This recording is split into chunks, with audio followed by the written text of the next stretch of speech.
Então, muitas pessoas terão ali os pensamentos intrusivos e por ter esses repertórios vão conseguir lidar. Às vezes uma noite de sono adequada, às vezes dar um treino lá e cansar bastante já. Então você já detecta mais, provavelmente você já tem mais pensamentos intrusivos. E outra pessoa vai ter um contexto onde aumenta a probabilidade de piorar a saúde mental.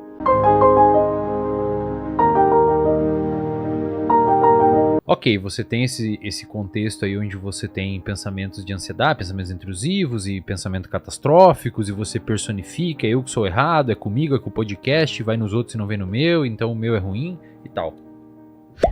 Agora você pega isso, ou seja, você tem um cérebro ali que por várias e várias razões que não tem nem como saber aqui, é um cérebro muito mais propenso a ter pensamentos intrusivos e ter ansiedade e tal, e agora é esse cérebro numa fisiologia, num corpo ali que dorme mal, né? Que a gente tem vários estudos mostrando que dormir mal, só de você dormir mal você tem uma atividade aumentada média dessa região que corresponde a detectar perigo. Então você já detecta mais, provavelmente você já tem mais pensamentos intrusivos. Aí você tem isso num corpo que não faz exercício.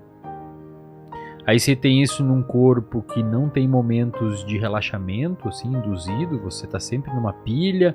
Aí quando você iria descansar, você entra na ver as notícias, entra ver Reels, entra no TikTok. Você entende o cenário que eu tô construindo? E esse contexto de pensamentos catastróficos, dependendo de onde eles estão acontecendo na vida da pessoa, assim, se a pessoa não faz exercício, dorme mal, aí come mal, a gente sabe que tem várias implicações. Você está, digamos assim, habitando um contexto onde pode se elevar numa potência gigantesca esses pensamentos automáticos, esses pensamentos intrusivos que você está tendo. Então, muitas pessoas terão ali os pensamentos intrusivos e por ter esses repertórios vão conseguir lidar. Às vezes uma noite de sono adequada, às vezes dar um treino lá e cansar bastante já. Às vezes você vai treinar com as pessoas que você conhece, já tem uma rede de apoio. Então você tem um repertório de comportamento que reduz a probabilidade daqueles pensamentos intrusivos piorar a sua saúde mental. E outra pessoa vai ter um contexto onde aumenta a probabilidade de piorar a saúde mental. Aí entra a questão de hábitos e estilo de vida. Né? Então quando a gente fala de saúde mental, tem essa parte óbvia que trata num contexto de psicologia. Mas a saúde mental, ela sempre vai ser, ou influência na saúde mental vai sempre ser um campo multidisciplinar. A nutrição importa, o exercício físico importa, o sono importa, o trabalho importa, a rotina importa. De fato, hoje em dia, construir uma boa saúde mental é uma questão que a gente tem que parar um pouco e pensar um pouco no que a gente está fazendo para conseguir criar um cenário um pouco mais favorável, né? Porque aí você meio que se blinda um pouco ou reduz a probabilidade desse tipo de pensamento intrusivo que vai acontecer quando você fala que você é ansioso. Cara, eu assim, ansiedade obviamente pode ser um problemão, mas você já parou pra pensar que talvez porque você é ansioso, você tem um terceiro, segundo, não sei, maior podcast do Brasil? Esse é o problema. Porque... Você já parou pra pensar que o Jean, por ser ansioso, estudou um monte de coisa? Então acho que é uma parada assim de cuidar pra não falar... E assim, você não é ansioso, né? Você tem ansiedade, você é outras coisas.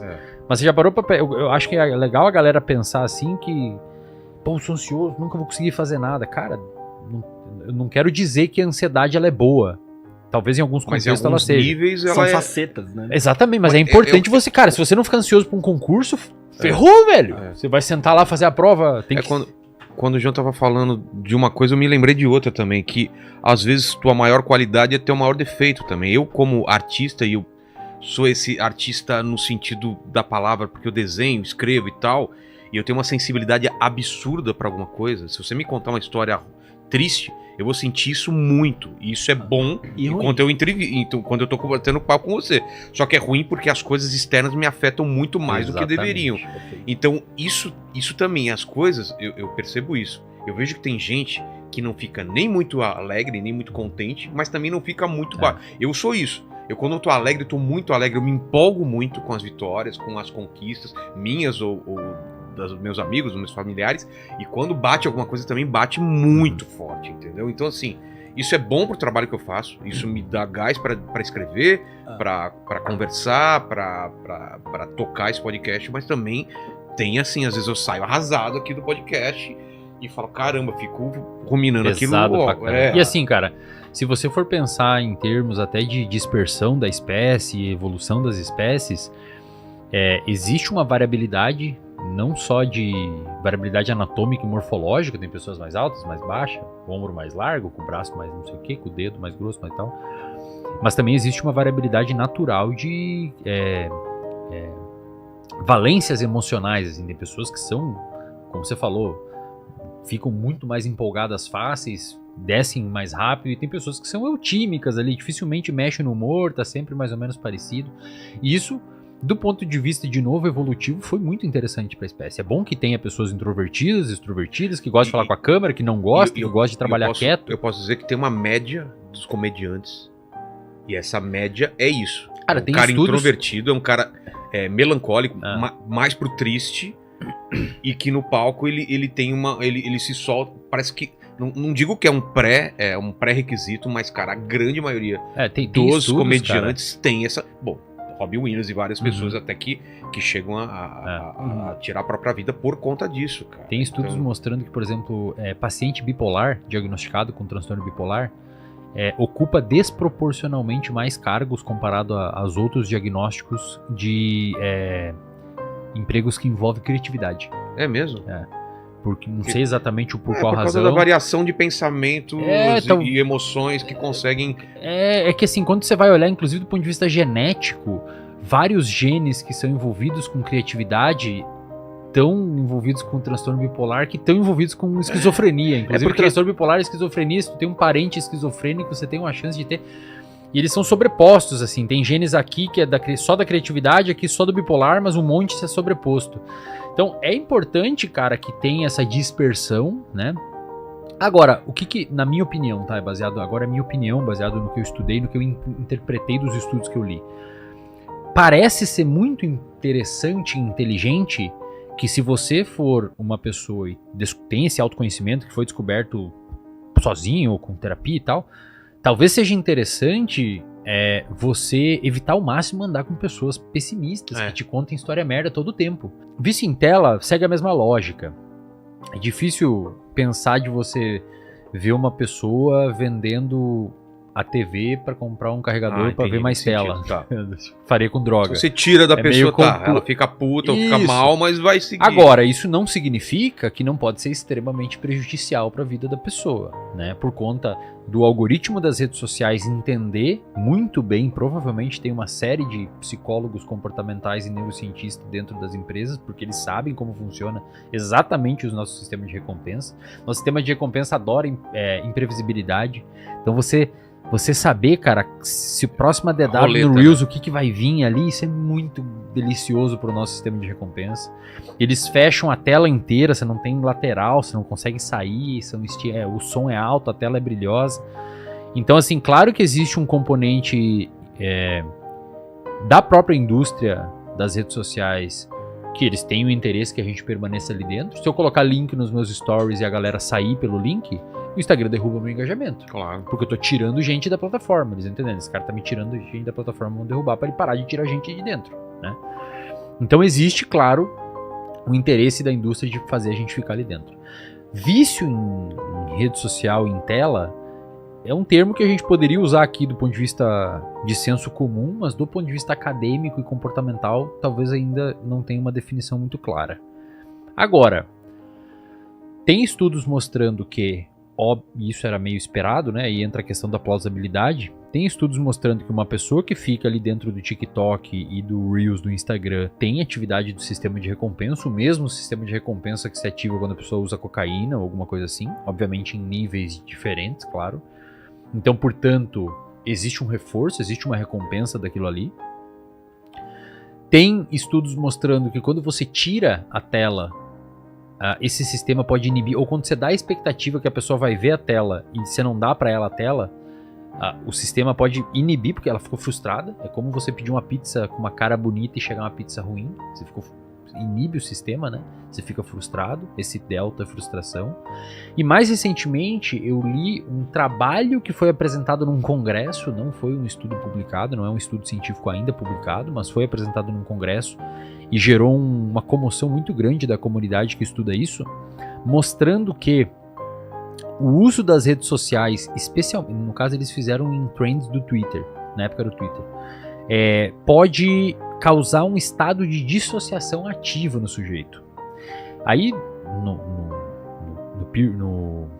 estudo lá que ela escreveu, mas tá naqueles estudos, naquelas revistas BioX, que ainda não está publicado, mas está disponível para a galera ler, provavelmente os pares estão analisando. E ela apresentou num congresso esse estudo. Olha que interessante. Existem algumas formas que a gente procura dissociar. Nosso cérebro, a gente procura voluntariamente. Por exemplo, tem pessoas que estão estressadas, vão dirigir. E quando ela está dirigindo, pela pessoa estar dirigindo, o cérebro dela funila naquela direção. Para mim funciona também. E ela não está pensando mais nos problemas. Tem pessoas que fazem isso com filme. Eu vou assistir um filme aqui para relaxar. Videogame, né? Videogame. Cara, é uma forma de você... A dissociação é isso, é um afunilamento da sua atenção, do seu processo atencional, ou seja, você ignora um pouco do resto, e uma dilatação temporal. Ou uma compressão do tempo. O tempo passa e você não tem muita noção. 10 minutos no videogame é diferente de 10 minutos na fila do banco. Né? Totalmente diferente. Então, quando você busca essa dissociação, ela normalmente é recompensadora porque é gostoso. Você elimina os problemas, né? Embora possa ser perigoso se você fizer sempre. Por conta de você gerar danos para sua rotina. A galera viu... e um dos componentes da dissociação, que é importante, é você não lembrar o que viu. Tipo, a sua memória fica fragmentada. Por exemplo, se você assiste um filme e tá focado no filme, olhando o filme, aprendendo o filme, entendendo o filme, talvez você não dissociou. Agora, quando você fica... Sabe o que tá rodando o filme, você não entendeu a história, mas você tá ali, mas pega uns pedaços, não pega outro e tal. Isso pode ser um estado dissociativo. O que ela percebeu é que quando ela fez um pop-up no Twitter, assim, que a cada pouco aparecia um pop-up pra pessoa responder o que ela acabou de ler antes. Sim. A galera não lembra, cara. Você fica rodando, e aí eu até pergunto pra vocês aqui, o dia que você tá rodando Reels, vamos transferir isso pro Reels. Você tá ali e fica 5 minutos. Aí você se pergunta, o que eu acabei de ver? Não sabe. Talvez você não lembre, cara. Você ficou 5 minutos e a sua memória não... Você não sabe o que acabou de ver. Pode ser um estado dissociativo. Então isso é interessante, cara, porque esse estudo, embora ainda não publicado formalmente, ele abre digamos assim, uma nova possibilidade das redes sociais não só manterem o usuário ali dentro via os sistemas clássicos de reforço e recompensa, que são sistemas envolvidos com vício, mas também por outro sistema, que é um sistema dissociativo. Então, assim, na minha opinião, é importante tomar muito cuidado, porque eu já atendi pessoas que realmente perdem horas ali dentro. Tem uma síndrome, assim, o produto final do estresse é aumento de cortisol. O cortisol é muito estudado no âmbito da saúde mental. Tem uma síndrome chamada de síndrome de Cushing, que a pessoa tem um tumor apertando ou o hipotálamo, ou pituitária, ou a glândula adrenal, suprarrenal, que faz com que a pessoa libere muito cortisol e a pessoa é como se ela tivesse quimicamente estressada o dia inteiro. Ela tem muito cortisol o dia todo no corpo dela, por conta dessa síndrome de Cushing. Quando você vai ver o índice de depressão nas pessoas de síndrome de Cushing, é 90%, cara. 90% das pessoas que têm o cortisol alto por conta dessa síndrome têm depressão. Enquanto que na população normal é 8%, mais ou menos. Quando você pega um rato de laboratório, um primata em laboratório, ou mesmo seres humanos em estudos que você avalia contextos de estresse crônico é, hoje, um dos, se não o principal fator de risco para o desenvolvimento de comportamento depressivo. Tanto é que é comum, você pega o paciente ansioso, a ansiedade não conseguiu reduzir ou ele não procurou ajuda, ele começa a apresentar depressão. Então, principalmente no meu caso deve ter principalmente a anedonia. O que é isso? A anedonia é você perder a capacidade de sentir prazer com as coisas que você antes sentia. Entendi. Então, Um segundo. Você pode ter depressão sem ter tristeza. Isso. Só a anedonia já é suficiente, com um conjunto de outras coisas, para ter depressão. Perfeito. A depressão não precisa ser aquela melancolia clássica de filme. Às vezes você pode passar no supermercado uma pessoa com um transtorno depressivo maior, com depressão, e você não tem noção. A pessoa conversa normal e tal. Porque lá tem nos diagnósticos, pode ser humor deprimido ou perda da capacidade de sentir prazer com as coisas. Então, você gostava de podcast, agora já não gosta mais. Gostava de ir ao cinema. Você gostava de cinema, não gosta mais. Você viu seus amigos, não gosta mais. Transava, não transa mais. Enfim, aquilo ali parou de ser recompensador para você. E olha que legal a questão de plausibilidade biológica. O que acontece no cérebro quando você... Isso foi visto em estudos em modelos animais. O que acontece no cérebro quando você aumenta muito o cortisol no corpo? Os primeiros neurônios a ter os receptores internalizados, que a gente chama de downregulation, são os neurônios produtores de dopamina, que é o que faz você ter vontade de fazer as coisas que você gosta de fazer.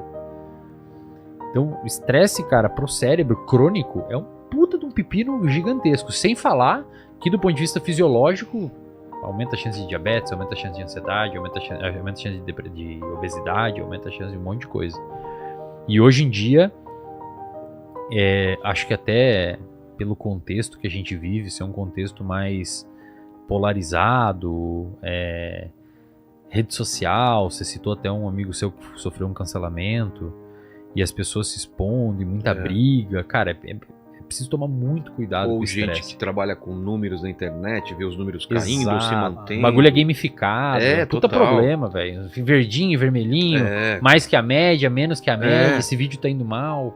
E assim, uma das melhores formas que a gente teria hoje de tentar resolver esse problema de inundação em disfunções relacionadas à saúde mental, muito provavelmente seria uma melhor educação. Eu sei que parece reducionista, mas acho que se tivesse que tentar jogar para um lado, eu jogaria pro lado de melhorar o ensino em ciência para a população, cara. Porque a população mais inteligente do ponto de vista científico consegue tomar melhores decisões em várias áreas da vida.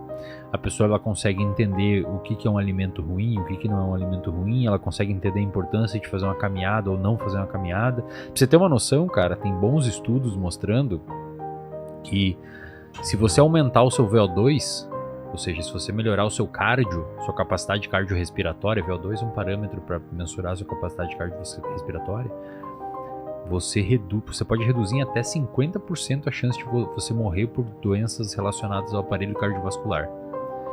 Uma pessoa com cardio muito ruim, ela pode ter, ela tem a mesma razão de chance, a mesma chance de morrer, o mesmo risco de morte do que um fumante com um cardio melhor. E tem dados mostrando que se você tem um VO2 muito bom, você tem 6 vezes menos chance de morrer do que uma pessoa com um VO2 muito ruim.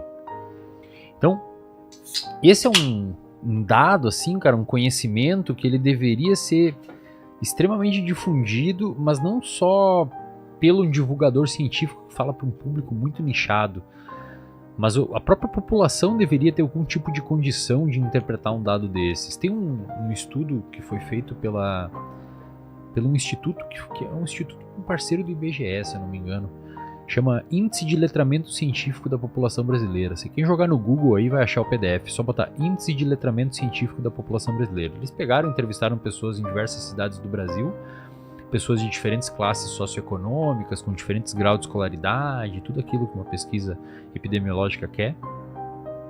E eles fizeram índices para ver como que é o letramento científico da pessoa. Todas as pessoas tinham pelo menos 4 anos de escolaridade, então todo mundo sabia ler e escrever. E eles foram fazendo algumas perguntas assim relacionadas à capacidade interpretativa da pessoa. Cara, é assim, 55% das pessoas não sabem interpretar conta de luz, velho. Com mais de 4 anos de escolaridade. 55% das pessoas não sabem interpretar a bula do remédio. Nossa.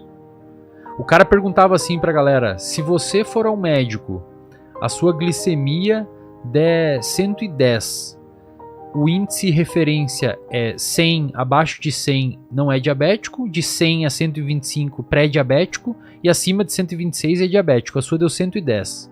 Onde você tá? A pessoa não sabe. Um monte de gente não sabia, cara.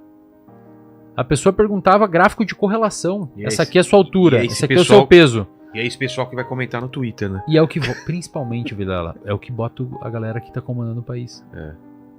Saca? Aí você vê um cara no ministério específico lá que envolve ciência, tecnologia, tomada de decisão em saúde pública, um cara que não sabe nada disso, entendeu? E não tem ninguém cobrando. Por quê? Porque sequer a população sabe interpretar. É um analfabetismo funcional. A pessoa sabe ler e escrever, mas ela tem dificuldade de interpretar.